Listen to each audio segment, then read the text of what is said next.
Okay guys, nice to have you with us again. Today's episode of the Cobra Masterclass will be about painting technique, like actually the next one. In oil color in general, basically there are two different techniques. The first one is with an Italian expression called alla prima. Alla prima means actually in one time. You create nothing but one layer on your canvas or whatever you're painting on, and you mix your colors on your palette, but also on your canvas. So let's make a brief example of that. When you're painting wet in wet, alla prima, you can work with pure paint. Actually, it mixes pretty nice. The pure paint, but you can also, if you want, mix your paint with water or with one of the Cobra mediums that we get into later.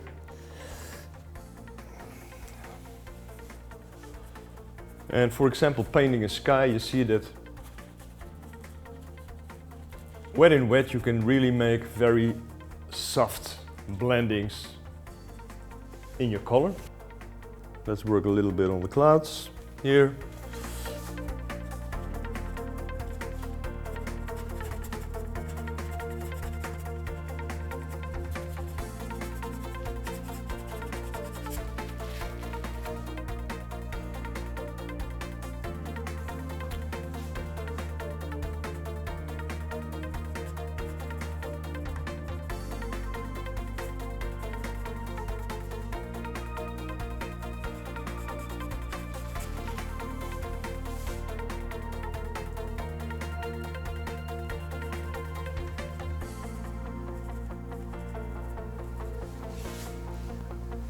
But you see, since oil color dries really slow, it's beautiful to blend the colors.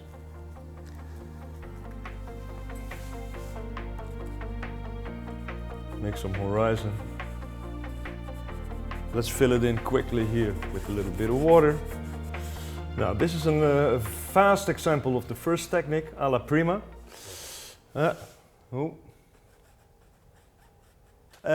But we're going to the next technique, painting in layers. And that's more complicated. With this technique, alla prima, you hardly see any problems in time, I mean, for the durability of your painting. Important is that your ground is good, of good quality, and it's well prepared. That's the basis of your painting. Then painting wet in wet, hardly any problems later. But with the next. I'm not going to make a painting here because I don't have the time to do that in one episode. Actually, painting in layers, it means applying several layers with in between drying of every layer. And with this technique, actually, we have to follow a certain rule. It's a worldwide known rule. It's called fat over lean. Fat over lean. I personally prefer to explain it with another expression, which is elastic over less elastic, because that's what it all comes down to. You know, every paint layer, so let's apply a little bit of paint here. Now, this is pretty thick paint. This will start drying, the oil will start to oxidate, and this oxidation process never ever stops. It goes on forever and forever. And after a few days, maybe a week, it will be dry to the touch. You can touch it, no color comes off. But it does not mean that the paint is completely dry. For a layer like this, it will take maybe about a year to completely dry, also in the inside. And this paint layer afterwards gets harder and harder and harder. Now this paint layer, we don't see it, and it goes for every paint layer, whether it's oils or acrylics. Every paint layer is moving. Due to changes in air temperature and air humidity, it's extending and shrinking, extending and shrinking. Now, the more binder a paint layer contains, the bigger the movement. Yeah? The oil will get harder and harder in time, so the movement in time will get less. But when we paint in layers, and we start like this, the first years, many years, this layer, because it's pure paint, contains a lot of binder, a lot of oil, will keep on moving, extending and shrinking. Fat over lean, elastic over less elastic.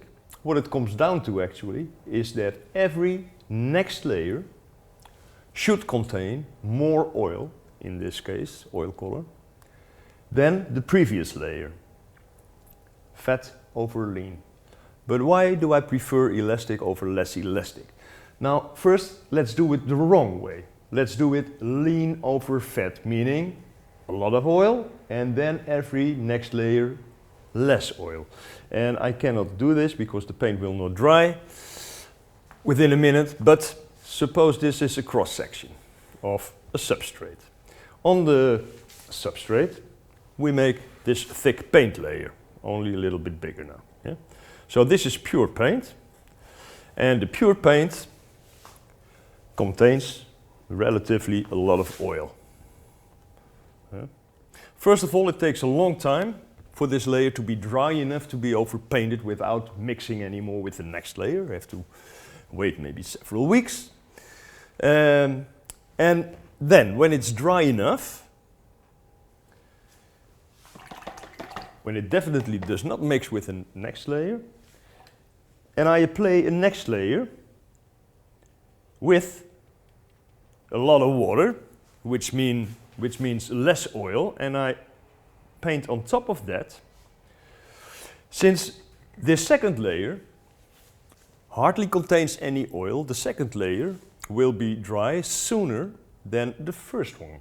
The first one relatively contains much more binder, oil, which means it will keep on moving, extending, shrinking much longer than the next layer. So what happens to the next layer? Due to the movements of the first one, it'll be cracked apart. Yeah? That's what I mean, elastic over less elastic. This is not a good way. What it should be, ground. Then, first layer,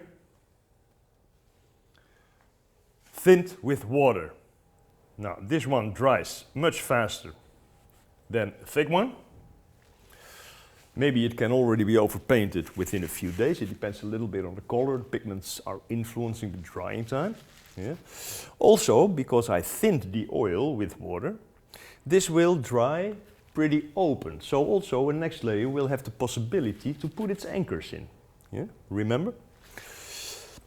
And since the first one, this lean one, this less elastic one, will absorb oil from the next one, yeah, also the first one will be a little bit stronger, but it also means, because it absorbs oil from the next layer, that the next layer should contain more oil than the previous one, otherwise the next one does not have enough oil to protect the pigments. So that's actually what it's all about. We have to paint from less elastic to more elastic, from lean to fat. There are several possibilities to follow the fat over lean rule, actually. We're going to get into that in the next episode. We're going to finish the whole fat over lean principle, and hope to see you then, guys, and have a nice day.